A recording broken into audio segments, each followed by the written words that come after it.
Good morning. I know তোমরা যখন আমার ভিডিওটা দেখবা তখন হয়তো মর্নিং নাও থাকতে পারে। আমি যেহেতু ভিডিওটা মর্নিং থেকে স্টার্ট করেছি, দ্যাটস ওয়াই সবাইকে গুড মর্নিং। আজকের সকালটা আমার জন্য একটু স্পেশাল।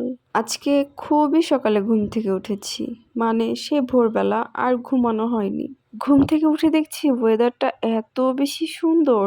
মাম্মামের যে পা পুড়ে গিয়েছে সেটা তো অলরেডি তোমরা একটা ভিডিওতে দেখেছো। সো মাম্মামকে দেখার জন্য আমার নানু এসেছে আমাদের বাসায়। নর্মালি আমরা যখন বাসায় একারা থাকি, সো ব্রেকফাস্টে ওরকম কোনো আয়োজন করা হয় না।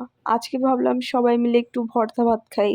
সকালবেলা অনেক আইটেমের ভর্তা বানিয়েছিলাম, দেন ওটা আমরা গরম ভাত দিয়ে সবাই খেয়েছি।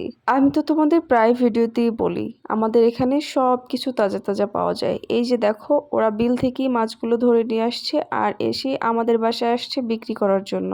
ওখান থেকে আমি প্রায় 7-8 কেজির মতো মাছ রেখেছিলাম।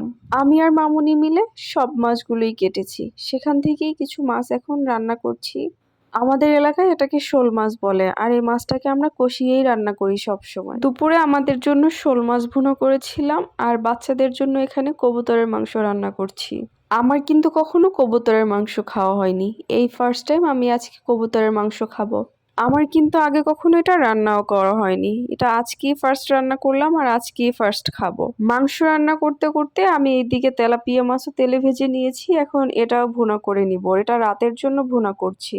আমাদের জন্য যে মাছ রান্না করেছি এটার কোনোটাই আমার নানু খায় না, তার জন্য আমি আবার এই সাগরের পোয়া মাছ হাতে মাখিয়ে চচ্চড়ি করছি। অ্যান্ড দেন সবার লাস্ট রান্না করেছিলাম লাউ দিয়ে শোল মাছ।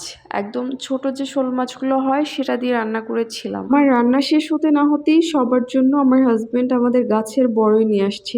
আগেও একদিন খাওয়া হয়েছে, আর এই আজকে এতগুলো পেরে নিয়ে আসছে। এই বড়ইগুলো কিন্তু অনেক মিষ্টি। দুপুরবেলা কোনো কিছুর মাখা খেতে কিন্তু অনেক মজা হয়, তাই না? আর সবাই মিলে খেলে তো আরো মজা হয়। নানু এখানে আমাদের সবার জন্য চালতা মাখা করছিল। আজকে তাহলে চালতা খেতে খেতেই ভিডিওটা শেষ করছি। দেখা হবে নেক্সট কোনো ভিডিওতে। সে পর্যন্ত সবাই ভালো থাকো, সুস্থ থাকো। আল্লাহ হাফেজ।